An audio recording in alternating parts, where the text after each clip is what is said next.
आघात प्रेमाचा. लेखिका प्रिया उंबरकर. वाचक स्वर सिद्धी गायकर.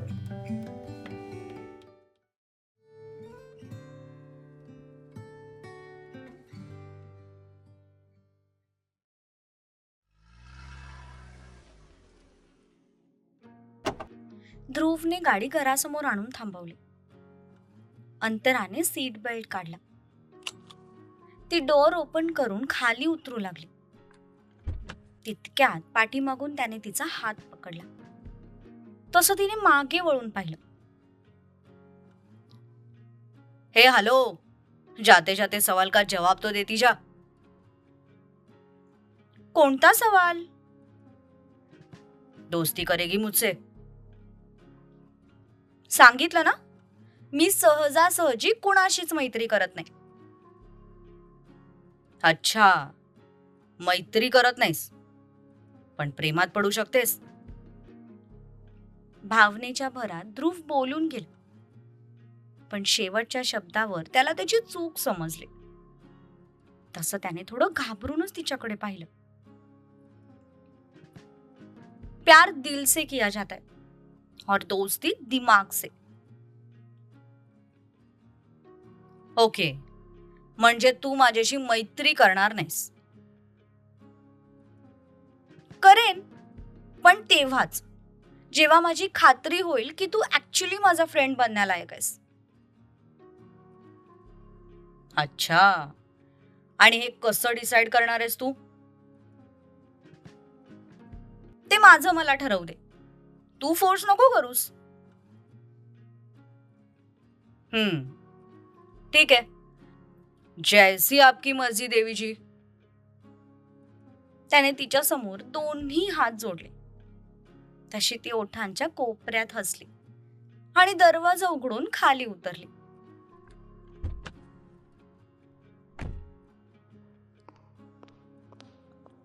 ती काही अंतर चालून पुढे गेली. तितक्यात तिला पुन्हा पाठीमागून त्याचा आवाज आला. तसं तिने मागे वळून पाहिलं.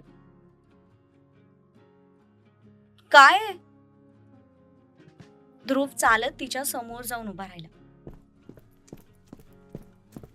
तू उद्या जाणार आहेस? हो. मग तू गेल्यावर तुला कसं कळणार की मी तुझ्या मैत्रीच्या लायक आहे की नाही? Good question. मग आता काही नाही. मैत्री झाली तर ठीक आहे, नाही झाली तर नाही झाली.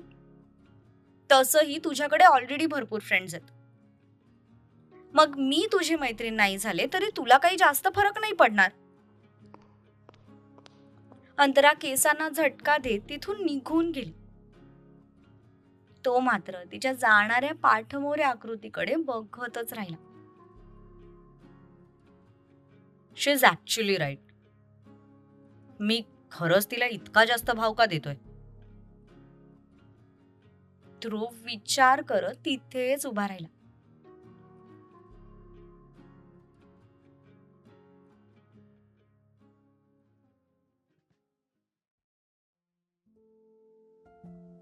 Hello baby.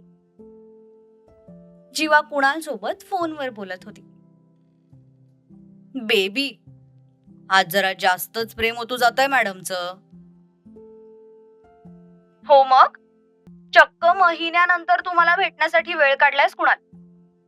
मला भेटायला आलास, मग प्रेम तर ओतू जाणारच ना. शिट यार. काय रे, काय झालं? मग मी थोडी घाईच केली तुला घरी सोडायची.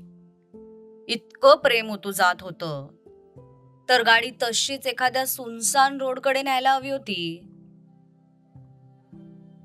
होय, सोचे ना भी मत. मी कोणत्या घरातली मुलगी आहे हे विसरू नकोस. लिमिट मध्ये राहा, नाहीतर असते पंचेस पडतील ना की खायला तोंड आणि चालायला पाय राहणार नाहीत. अरे, तसं पण कधी ना कधीतरी आपलं लग्न होणारच आहे ना. मग मी थोडी मस्ती केली तर काय हरकत आहे? म्हणते, लग्नानंतर तसंही तू माझ्या हातचा मार खाणारच आहेस ना, मग थोडा आधी खाल्लास तर काय हरकत आहे? Sir, your coffee. दरवाजातून कुणालला आवाज आला. तसं त्याने घाईघाईने फोन म्यूटवर टाकला. Hello hello Kunal, hello. ठेव आणि जा पटकन. त्या मुलाने हातातला ट्रे समोर ठेवला आणि तो बाहेर निघून गेला. जाता जाता दरवाजा बंद करायला तो विसरला नाही. हा, बोल. कुणाल, तो आवाज कोणाचा होता रे? अगं, टीव्ही चालू होता ना. एसीच्या रिमोट ऐवजी मी चुकून टीव्हीचा रिमोट हातात घेतला आणि अचानक व्हॉल्यूम वाढला. अच्छा, बरं मी काय म्हणते, हा, बोल ना. आता हळूहळू परिस्थिती सुधारते, मग मी आपल्याबद्दल घरी सांगू का? नाही, नको. अरे का? अगं, मी सांगितलं ना तुला की सध्या त्या युवराज किर्लोस्करच्या मॅटरला घेऊन सर खरंच खूप टेन्शनमध्ये आहेत. त्यात आपल्याबद्दल जर समजलं तर तुमच्या घरातल्या लोकांचं टेन्शन अजून वाढेल. थोडे दिवस जाऊ दे, मग आपण दोघं मिळून सांगूया. ओके, ठीक आहे. चल, मला एक काम आहे, मी करतो तुला नंतर phone. Okay, bye. Love you Kunal. Love you too sweetheart. कुणालने फोन कट केला.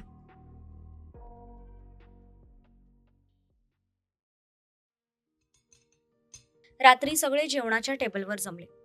फक्त एकटा सक्षम नव्हता, त्यामुळे तिची नजर वारंवार दरवाजाकडे जात होती. मोठी आई, भाई नाही आला का ग? अरे दर्श, तो आज त्याच्या मित्रांसोबत डिनरला गेला, उशीर होईल म्हणाला.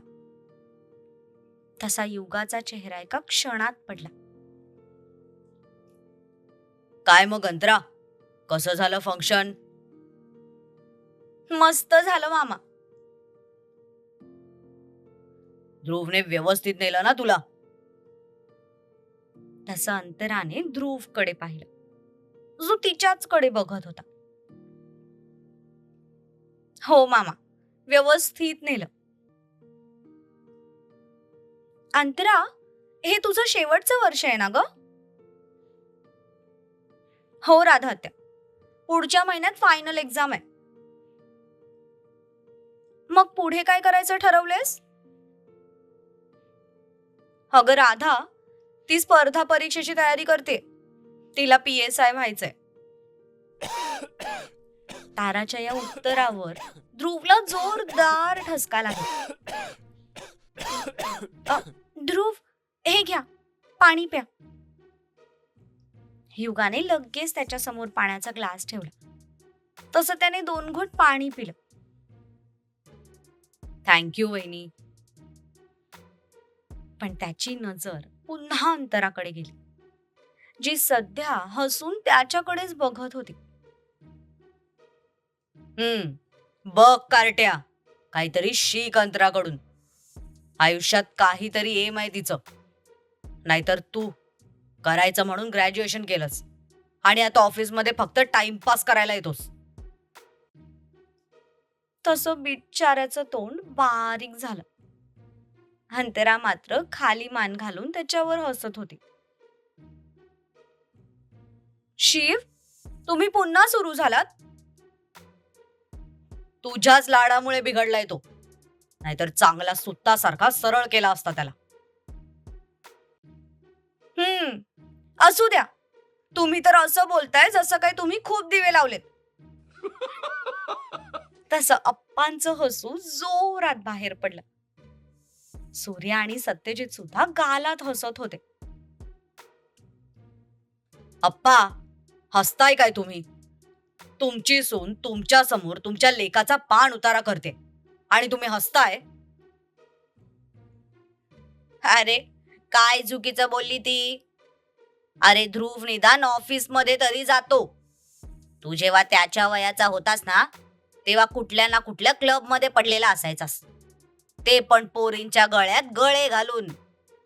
सत्याच्या भीतीने लाईनवर आलायस, नाहीतर तू सुद्धा वायाच गेला असतास.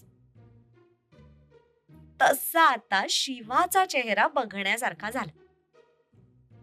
सूर्या मात्र मान खाली घालून कसं बस स्वतःचं हसू कंट्रोल करत होता.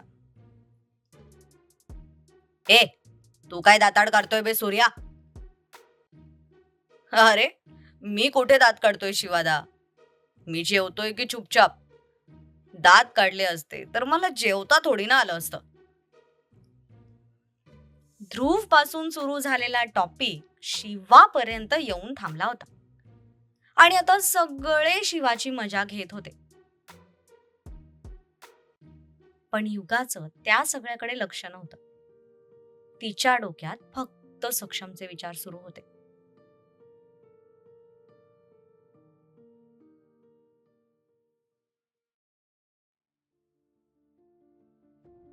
रात्रीचे 12 वाजून गेले होते, तरी सुद्धा सक्षमचा काही पत्ता नव्हता. ती बेडवरून इकडे तिकडे कूस वळवत त्याचाच विचार करत बसली होती. इतर वेळी पडल्या पडल्या झोप लागणाऱ्या तिला आज मात्र काही केल्या झोपच येत नव्हती. कुठे गेलेत हे? इतका उशीर तर कधीच होत नाही यांना. शेवटी युगा वैतागून उठून बसली. त्याच्या काळजीने तिचा जीव कासावीस होत होता. तिने मोबाईल हातात घेतला, न राहून त्याला फोन लावला.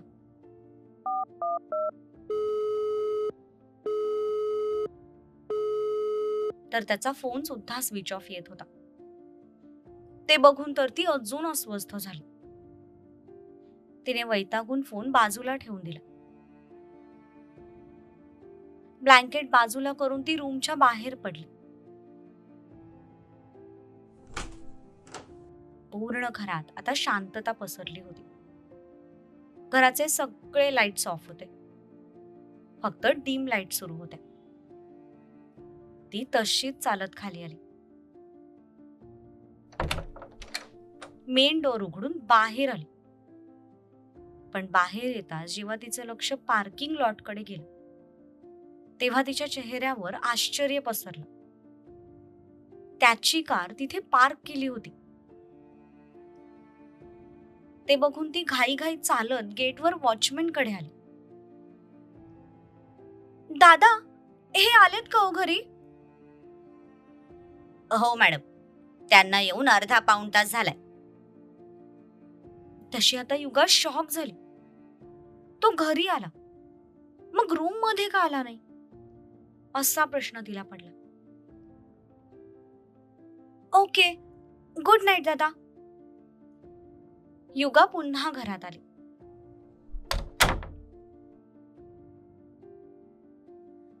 रूम मध्ये नाही, म्हणजे हे एकतर स्टडी रूम मध्ये, नाहीतर मग गेस्ट रूम मध्ये. तशी ती स्टडी रूम मध्ये गेली, पण तिथे कोणीच नव्हतं. ती तशीच घाईघाई चालत गेस्ट रूम मध्ये आली. पण जसा तिने दरवाजा उघडला तसे तिचे वाढलेले हार्टबीट्स थोडे शांत झाले. तो तिथेच होता, तिथल्या बेडवर शांत झोपला होता. ते बघून ती आत आली. आत येताच तिने दरवाजा लोटून घेतला. चालत त्याच्या जवळ येऊन उभी राहिली. तो शांत झोपला होता. हा माणूस नक्की आहे तरी कसा? जखमा पण स्वतःच देतो आणि मलम पण स्वतःच लावतो. आणि मी का सतत यांचा विचार करत असते? त्यांनी माझ्यावर जबरदस्ती करून सुद्धा मला यांचा राग का येत नाहीये? उलट यांच्या काळजीने जीव तुटत होता माझा.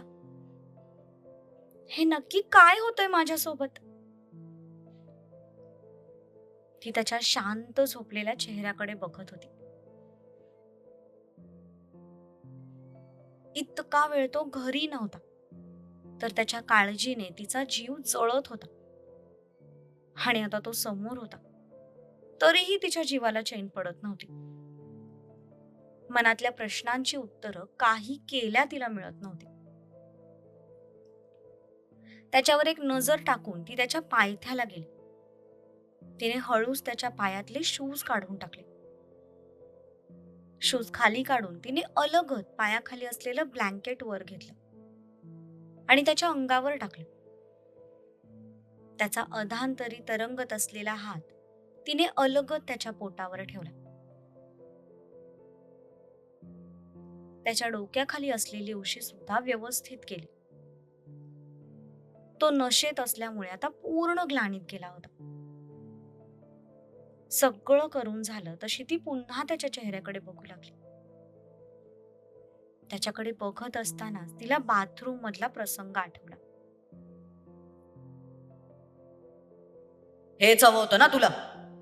मग आता घे. गाजवतोय मी नवऱ्याचा हक्क. त्याचे शब्द तिला जसेच्या तसे आठवले आणि पुन्हा एकदा तिच्या डोळ्यात पाणी तरळलं. माझ्या बोलण्याचा उद्देश तो नव्हता सक्षम. मला फक्त इतकं म्हणायचं होतं की आपण शांततेत बोलून बऱ्याच गोष्टी सॉल्व्ह करू शकतो. पण तुम्ही नुसते माझ्यावर चिडचिड करत असता. आय नो मी खूप चुका करते, पण आपण ते सगळं शांततेत बोलून सुद्धा क्लिअर करू शकतो ना. तुम्ही मला जे काही म्हणालात ते बरोबर होतं. या घरातल्या माणसांनी मला खरंच खूप प्रेम दिलंय आणि मी त्यासाठी कायम सगळ्यांची ऋणी राहीन. पण नवऱ्याच्या प्रेमाचं काय? ते कधी मिळणार मला?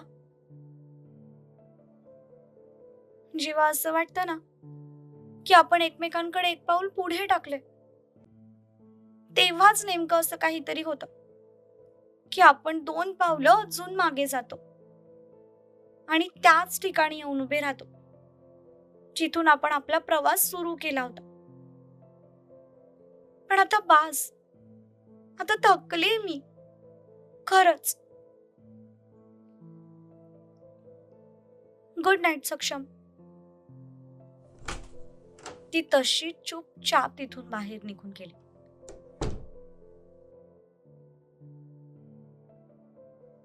रूम मध्ये येत तिने रूमचे लाईट्स ऑफ केले आणि ती तिच्या जागेवर जाऊन झोपली. आज तो रूम मध्ये झोपायला नव्हता, तरी सुद्धा तिने त्याची जागा मोकळी सोडली होती. त्याच्या जागेवर एक हात ठेवून तिने दीर्घ श्वास घेतला आणि डोळे बंद केले.